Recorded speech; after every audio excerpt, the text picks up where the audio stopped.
నమస్తే, నేను మీ జాకీర్ హుస్సేన్. ఎమ్మెల్సీ కవిత గారు పవన్ కళ్యాణ్ గారిపై కొన్ని రాజకీయ కామెంట్స్ చేసినట్టు తెలుస్తుంది. నాన్ సీరియస్ పొలిటీషియన్ అన్న కామెంట్స్ ఇప్పుడు వైరల్గా మారాయి. దీని గురించి డిస్కస్ చేద్దాం. ప్రస్తుతం మనతోటి సీనియర్ జర్నలిస్ట్ సిఎస్ రావు గారు ఉన్నారు. వెల్కమ్ చెప్దాం. Hi sir. హలో. ఎమ్మెల్సీ కవిత గారు ఉన్నారు కదా, పవన్ కళ్యాణ్ గారు ఒక పాడ్కాస్ట్ ఇంటర్వ్యూలో నాన్ సీరియస్ పొలిటీషియన్ అన్నట్టుగా కామెంట్స్ చేశారు సార్. దీన్ని అసలు ఎలా చూడొచ్చు అంటారు? ఇప్పుడు ఏదైనా కామెంట్ చేయడానికి సమయం సందర్భం ఉండాలి. ఏమీ లేకుండా కామెంట్స్ చేస్తున్నారు అని అంటే అందులోనూ కల్వకుంట్ల ఫ్యామిలీలో ఏ మెంబర్ కామెంట్ చేసినా దాని వెనుక వ్యూహం ఉంటుంది అని చెప్పి మనం భావించాలి. ఎందుకంటే కల్వకుంట్ల ఫ్యామిలీలో ఉండేటువంటి వాళ్ళు ప్రధానంగా కేసీఆర్ గారు, కేటీఆర్ గారు, కవిత గారు, హరీష్ రావు గారు, వీళ్ళందరూ ఏదో యథాలాపంగా కామెంట్ చేసినట్టు ఉంటుంది. కానీ దాని వెనుక చాలా వ్యూహాలు వాళ్ళకు ఉంటాయి. ఓకే, చాలా వ్యూహాలు ఉంటాయి, లోతైన వ్యూహాలు ఉంటాయి. ఎందుకనంటే నేను ఈ మాట ఎందుకు చెప్తున్నానంటే, ఈ మధ్యకాలంలో కేసీఆర్ గారు ఒక మాట అన్నారు చంద్రబాబు నాయుడు గారి గురించి. ఏమన్నారు? అక్కడ కూటమి లేకపోతే చంద్రబాబు నాయుడు గారు గెలిచి ఉండేవాళ్ళు కాదు, ముఖ్యమంత్రి అయ్యి ఉండేవాళ్ళు కాదు, పొత్తు లేకపోతే అని చెప్పి అన్నారు. ఎందుకన్నారు? అనాల్సిన అవసరం వచ్చింది. ప్రజాస్వామ్యంలో కూటమిగా కట్టడం అనేది, పొత్తులు పెట్టుకోవటం అనేది మామూలే. పొత్తు లేకపోతే చంద్రబాబు నాయుడు గారు గెలిచి ఉండేవాళ్ళు కాదు, పొత్తు పెట్టుకోవడం వల్ల ముఖ్యమంత్రి అయ్యాడు, లేకపోతే కాడు అని. అంటే ఒక బలహీనమైనటువంటి రాజకీయ నాయకుడిగా చంద్రబాబు నాయుడు గారిని చిత్రీకరించేటువంటి ప్రయత్నం ఫామ్ హౌస్లో కూర్చొని కేసీఆర్ గారు చేస్తున్నారు. ఓకే, ఎందుకు చేస్తున్నారు? తన శిష్యుడైనటువంటి జగన్మోహన్ రెడ్డి గారిని ఇప్పుడు మళ్ళా ప్రజల్లోకి తీసుకెళ్ళాలి, నెక్స్ట్ ఎలక్షన్కి రెడీ చేయాలి. అక్కడ నెక్స్ట్ ఎలక్షన్కి రెడీ చేయాలి. ఎందుకంటే 11 మంది ఎమ్మెల్యేలకు పరిమితమయ్యారు జగన్మోహన్ రెడ్డి గారు ఆంధ్రప్రదేశ్లో. ఓకే, అక్కడ ఆయన అసెంబ్లీకి వెళ్తలా, ప్రతిపక్ష నేత హోదా లేదు. ఇలాంటి పరిస్థితుల్లో ఆయనకి బూస్టప్ ఇవ్వడానికి ఇక్కడి నుంచి ప్రయత్నం చేస్తున్నారు కేసీఆర్ గారు. ఓకే, 2019 ఎన్నికల్లో కూడా జగన్మోహన్ రెడ్డి గారిని ఆంధ్రప్రదేశ్ ముఖ్యమంత్రిని చేయడానికి సర్వశక్తులు ఒడ్డారు కేసీఆర్ గారు. ఆర్థికంగా, సామాజికంగా, ప్రాంతీయపరంగా అన్ని రకాలుగా సపోర్ట్ చేశారు. ఇక్కడి నుంచి ఆ రోజున ఉన్నటువంటి టీఆర్ఎస్ పార్టీ మంత్రులను కూడా అక్కడ పంపించారు జగన్మోహన్ రెడ్డి గారిని గెలిపించడానికి. సామాజిక వర్గాల వారీగా గౌడ్స్ని, యాదవుల్ని, యాదవ్ సామాజిక వర్గానికి సంబంధించినటువంటి వాళ్ళని అక్కడ పంపించారు. అక్కడ పంపించి అన్ని రకాలుగా సపోర్ట్ చేసి తెలుగుదేశం పార్టీకి సంబంధించినటువంటి సోషల్ మీడియా మీద, వాళ్ళ డేటా మీద దాడులు చేయించి తెలంగాణలో, హైదరాబాద్లో ఉండేటువంటి ఆఫీసుల మీద ఇట్లా రకరకాలుగా అన్ని రకాలుగా సపోర్ట్ చేసి అక్కడ జగన్మోహన్ రెడ్డి గారిని ముఖ్యమంత్రిని చేశారు కేసీఆర్ గారు. చేసిన తర్వాత ఏం జరిగింది? అక్కడ అమరావతి ప్రాజెక్టు కూలిపోయింది, అమరావతి ప్రాజెక్టు ఆగిపోయింది. ఓకే, దాంతో ఇక్కడ ఈయన ఏమీ డెవలప్ చేయకపోయినా కానీ పొలవమని అందరూ ఇక్కడికి వచ్చారు. ఆంధ్ర వాళ్ళు ఇక్కడికి వచ్చి మళ్ళీ బిజినెస్లు స్టార్ట్ చేసుకున్నారు. ఇది తాను చేసినటువంటి డెవలప్మెంట్ కింద 2023 ఎన్నికల నాటికి ఫోకస్ చేసుకున్నారు కేసీఆర్ గారు. రియల్ ఎస్టేట్ పెరిగింది, అక్కడ అమరావతి కూలిపోయింది, మంద పెరిగింది, ఇలాంటి ప్రచారం చేసుకున్నారు. అంటే అక్కడ జగన్మోహన్ రెడ్డి గారు ఉన్నారు కాబట్టే కేసీఆర్ గారు ఏం చేశారు? అసెంబ్లీని తీసేసుకున్నారు. యాక్చువల్గా ఉమ్మడి ఆస్తి అది, సెక్రటరీని తీసేసుకున్నారు, జగన్మోహన్ రెడ్డి గారు ఇచ్చేశారు. కాళేశ్వరాన్ని కట్టేసుకున్నారు, కాళేశ్వరం ప్రారంభానికి కూడా ఆయన కూడా వచ్చారు. సో ఇవన్నీ కేసీఆర్ గారు ఏం చెప్తే అది జగన్మోహన్ రెడ్డి గారు చేస్తారు. ఎందుకు చేస్తారు?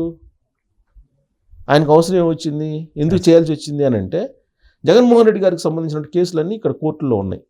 ఓకే, అలాగే జగన్మోహన్ రెడ్డి గారికి సంబంధించిన ఆస్తులన్నీ ఇక్కడ ఉన్నాయి. సో కాబట్టి కేసీఆర్ గారు ఏది చెప్తే అది వినడానికి ఆ రోజున జగన్మోహన్ రెడ్డి గారు సిద్ధపడ్డారనే దానికి అసెంబ్లీ సెక్రటరియట్ ఇవ్వటం, ఇక్కడ కొన్ని ఆస్తులను వదిలేసుకోవటం, ఇవన్నీ జరిగాయి. ఇప్పుడు చంద్రబాబు నాయుడు గారు అక్కడ అభివృద్ధి చేస్తున్నారు, ఆంధ్రప్రదేశ్లో అభివృద్ధి జరుగుతుంది. కేంద్రంలో కూటమి ప్రభుత్వం ఉంది, ఎన్డీఏ ప్రభుత్వం, రాష్ట్రంలో ఎన్డీఏ ప్రభుత్వం ఉంది, అక్కడ అభివృద్ధి జరుగుతుంది ఆంధ్రప్రదేశ్లో.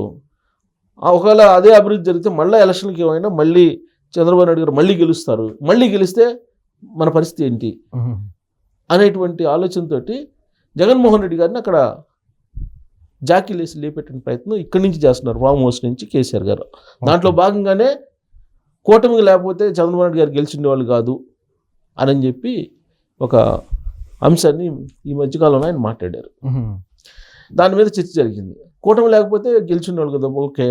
అసలు టీఆర్ఎస్ పార్టీ పొత్తు 2009లో పెట్టుకుంది, అంతకుముందు కాంగ్రెస్ పార్టీతో పెట్టుకుంది, అన్ని రకాల పార్టీతో పెట్టుకుంది కదా టీఆర్ఎస్ పార్టీ, కేసీఆర్ గారు.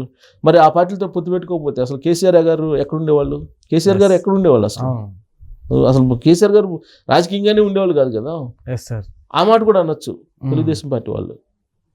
సో కాబట్టి ఇలాంటివన్నీ కూడా కేవలం ప్రత్యర్థి రాజకీయ నాయకుడిని బలహీనపరచడానికి చేస్తూ ఉంటారు. ఇప్పుడు కేసీఆర్ గారి కుమార్తె ప్రస్తుతం ఎమ్మెల్సీ, ఆవిడేమన్నారు, పవన్ కళ్యాణ్ గారు నాన్ సీరియస్ పొలిటీషియన్ అని అన్నారు. అంటూ నాన్ సీరియస్ డిప్యూటీ సీఎం ఆంధ్రప్రదేశ్కు ఉన్నారు అని చెప్పి అన్నారు ఒక పాడ్కాస్ట్ ఇంటర్వ్యూలో. అవసరం ఏంటి? పవన్ కళ్యాణ్ గారు నాన్ సీరియస్ డిప్యూటీ సీఎం అన్నారు. సరే, నాన్ సీరియస్ పొలిటీషియన్ అని ఇంతకుముందు అన్నారు, నాన్ సీరియస్ డిప్యూటీ సీఎం ఆంధ్రప్రదేశ్కు ఉన్నారు అని అన్నారు. అంటే అర్థం ఏంటి? పవన్ కళ్యాణ్ గారు బలంగా ఉండకూడదు, చంద్రబాబు నాయుడు గారు బలంగా ఉండకూడదు, వీళ్ళిద్దరు కలిసి ఉండకూడదు. అక్కడ వీళ్ళిద్దరు కలిసి ఉంటే జగన్మోహన్ రెడ్డి గారు బలహీనంగా కనిపిస్తూ ఉంటారు. అది ఇక్కడ ఉండేటువంటి బీఆర్ఎస్ పార్టీకి కానీ కల్వకుంట్ల ఫ్యామిలీకి కానీ ఇష్టం ఉండదు. ఎందుకంటే వీళ్ళిద్దరు ఇచ్చిపుచ్చుకునేటువంటి రాజకీయ పార్టీలు, వీళ్ళు ఒకే తానులో ముక్కలు. బీఆర్ఎస్ పార్టీ అలాగే వైఎస్ఆర్ కాంగ్రెస్ పార్టీ వేరుగా కనిపిస్తున్నప్పటికీ కూడా ఇచ్చిపుచ్చుకునేటువంటి పార్టీలు ఇవి. సో కాబట్టి రాబోయేటువంటి ఎన్నికల్లో ఇక్కడ మళ్ళీ బీఆర్ఎస్ పార్టీ, అక్కడ మళ్ళీ వైఎస్ఆర్ కాంగ్రెస్ పార్టీ రావాలి అనేటువంటి ఎత్తుగడల్లో భాగంగానే ఇలాంటి కామెంట్స్ని వదులుతూ ఉన్నారు వ్యూహాత్మకంగా. ఇదంతా కూడా వ్యూహం లేకుండా వాళ్ళు కల్వకుంట్ల ఫ్యామిలీ ఏది చేయరు. నేను అదే చెప్తున్నా. ఇప్పుడు కేటీఆర్ గారు కానీ ఏది చేసినా కానీ అప్పుడప్పుడు సెటైరిక్ రూపంలో వదులుతుంటారు. చంద్రబాబు నాయుడు గారి శిష్యుడు ఉన్నారు ఇక్కడ, చిట్టిబాబు ఉన్నాడు, ఇలా అంటుంటారు సెటైరిక్గా. చిట్టిబాబు ఉన్నాడు, రేవంత్ రెడ్డి గారిని చిట్టిబాబు ఉన్నాడు అని అంటారు. అంటే ఒక సెంటిమెంట్ని రేపి మళ్ళా అధికారంలో రావాలి, ఒక బూచిని చూపించాలి. చంద్రబాబు నాయుడు గారిని ఒక బూచిని చూపించి సెంటిమెంట్ని మళ్ళా తీసుకొచ్చి గెలవాలి అనేటువంటి ఒక యాంగిల్ వాళ్ళు మాట్లాడే మాటలు. మళ్ళా ఇక్కడ మళ్ళీ ఓట్లు ఎక్కడ పోతాయో, మళ్ళీ 2023 లాగా దెబ్బతింటామేమో అని చెప్పేసి చంద్రబాబు నాయుడు గారిని రాజకీయంగా విమర్శించవచ్చు, కానీ ఆయన విజన్ని మనం తప్పుపట్టడానికి లేదు అని చెప్పి ఇదే కేటీఆర్ గారు అంటాడు మళ్ళీ. అంటే వాళ్ళు ఏదైనా సరే వాళ్ళ అనుకూలంగా రాజకీయంగా మలుచుకోవడానికి ఉపయోగించుకుంటారు. ఇప్పుడు యాక్చువల్గా వాళ్ళది రజతోత్సవం ఏదో పెట్టుకున్నారు 27వ తారీఖు అనుకుంటాం బీఆర్ఎస్ పార్టీకి సంబంధించి. వాళ్ళ నాయకత్వ మార్పు ఏదో ఉంది అని చెప్పి పార్టీలు ఇంటర్నల్గా జరుగుతుంది. కీలకమైనటువంటి పోస్టు కవితకి ఇవ్వాలని చెప్పేసి ఫామ్ హౌస్లో కేసీఆర్ గారు ఏదో కొంత చర్చలు జరుపుతున్నారు అనేటువంటిది ఈ మధ్యకాలంలో వచ్చినటువంటి న్యూస్. దీంతో అక్కడ అటు కేటీఆర్ ఇటు కవిత మధ్య ఆధిపత్యానికి సంబంధించిన రాజకీయ గేమ్ నడుస్తుంది అక్కడ. దీంట్లో భాగంగా ఒక హైప్ క్రియేట్ అవ్వాలి. హైప్ క్రియేట్ అవ్వాలంటే ఎలా? పవన్ కళ్యాణ్ గారిని మాట్లాడాలి. కేసీఆర్ గారి భాషలో చెప్పాలంటే గోకాలి. కేసీఆర్ గారు ఆ మధ్య అన్నారు కదా, ఎవరు, నరేంద్ర మోడీ గారి గురించి, ఆయన గోకపోయినా నేను గోకుతానని ఎలక్షన్ ముందు అన్నారు. సో అట్లా ఆ భాషలో చెప్పాలంటే ఈ ఇమేజ్ కావాలంటే పవన్ కళ్యాణ్ గారిని ఇప్పుడు గోకారు అవసరం లేకపోయినా. అంటే పవన్ కళ్యాణ్ గారిని అట్లా టచ్ చేశారు కాబట్టి ఇప్పుడు వాళ్ళు కూడా ఇప్పుడు కవిత గురించి మాట్లాడతారు కదా, కవిత గారి గురించి. అట్టా ఒక ఇమేజ్ని పెంచుకోవాలి. ఒక ఇమేజ్ని పెంచుకోవాలంటే ఒక ఇమేజ్ ఉన్నటువంటి వాళ్ళని టార్గెట్ చేయాలి. ఇమేజ్ తక్కువ ఉన్నటువంటి వాళ్ళు ఏం చేయాలి? ఇమేజ్ ఉన్నటువంటి వాళ్ళని కనుక టార్గెట్ చేస్తే అప్పుడు ఆ ఇమేజ్లోకి వెళ్ళిపోతారు. ఆ ఇమేజ్ కోసం బహుశా ఆ కామెంట్ చేసి ఉండొచ్చు, వ్యూహంలో భాగంగా చేసి ఉండొచ్చు ఇప్పుడు యాజ్ ఆఫ్ నౌ. లేదంటే ఇప్పుడు చేయాల్సిన అవసరం లేదు ఆ కామెంట్. ఆమెమో తీహార్ జైలుకి వెళ్ళి వచ్చారు లిక్కర్ స్కామ్లో. సో ఆ లిక్కర్ స్కామ్లో మళ్ళీ తమిళనాడులో ఉన్నారు, కేరళలో ఉన్నారు అని కూడా ఈ మధ్యకాలంలో వచ్చింది ఆరోపణలు. మరి ఆవిడకేమో కీలకమైనటువంటి బాధ్యతలు అప్పచెప్పాలనేటువంటి ఆలోచన ఫామ్ హౌస్లో ఉన్న కేసీఆర్ గారు భావిస్తున్నారు అని అంటున్నారు. మరి పార్టీలు ఇంటర్నల్గా గందరగోళం నెలకొన్న పరిస్థితుల్లో పవన్ కళ్యాణ్ గారిని టచ్ చేసి అటు పాలిటిక్స్ని డైవర్ట్ చేస్తున్నారు ఇప్పుడు. సో ఇదంతా కూడా ఏంటంటే పొలిటికల్ ఇమేజ్ కావాల్సినటువంటి గేమ్ ఆడుతున్నారు వీళ్ళు.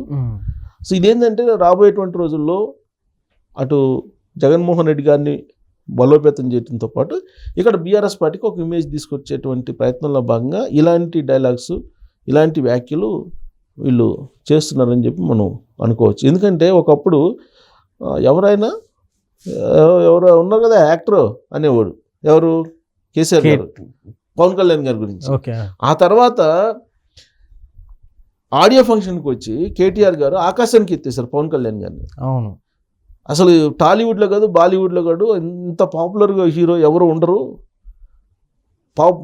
ఫ్యాన్స్ బలంగా ఉండేటువంటి హీరో ఎవరు ఉండరు అని చెప్పి ఆకాశానికి ఎత్తేసారు. అంతకుముందేమో ఆయన ఎవరో ఉన్నారు కదా, ఆయన ఊ అని ఊతే ఎక్కడికో పోయి పడతాడు అని చెప్పి ఇదే పవన్ కళ్యాణ్ గారి గురించి కల్వకుంట్ల ఫ్యామిలీ వ్యాఖ్యానించింది. సో వీళ్ళే మాట్లాడతారు చిటికిన వేలుతోటి అంటే ఎగిరి పడతాడని, వీళ్ళే మళ్ళీ బాలీవుడ్ టాలీవుడ్లో ఇంత పెద్ద హీరో లేరని వీళ్ళే మాట్లాడతారు. నాన్ సీరియస్ పొలిటీషియన్ అని మాట్లాడతారు. పొలిటికల్గా సీరియస్గా ఉన్న సమయంలో కామెడీ చేయటానికి బ్రహ్మానందం గారి సినిమాలో వచ్చినట్టు ఈయన రాజకీయాల్లో వస్తాడని చెప్పేసి ఇదే కవిత గారు పవన్ కళ్యాణ్ గురించి మాట్లాడారు. అంటే ఏది మాట్లాడినా వాళ్ళ ఉద్దేశం ఏంటంటే అక్కడేమో వైఎస్ఆర్ కాంగ్రెస్ పార్టీ రావాలి, ఇక్కడేమో బీఆర్ఎస్ పార్టీ రావాలి, ఇద్దరు ఇచ్చిపుచ్చుకునేటువంటి విధంగా చేసుకోవాలి, ఆస్తులు సంపాదించుకోవాలి, ఇది టార్గెట్ వాళ్ళది. సో దాంట్లో భాగంగా ఇవన్నీ జరుగుతున్నాయి అనేది ఇప్పుడు తెలుగుదేశం పార్టీ, జనసేన, అలాగే బీజేపీ వీళ్ళందరూ భావిస్తున్నారు. కాబట్టి కవిత గారు ఈ మాట అన్నారంటే ఆ టార్గెట్ ఖచ్చితంగా ఏదో వాళ్ళ పార్టీలోనే ఒక పెద్ద పదవిని ఆశిస్తున్నారు. ఆశించడానికి ఇలాంటివన్నీ ఫ్లేవర్గా ఉండేటువంటి అంశాలని టచ్ చేస్తూ ఉంటారు. దాంట్లో భాగంగా అయి ఉండొచ్చు ప్రస్తుతానికి అయితే. Sir. Okay sir, thank you.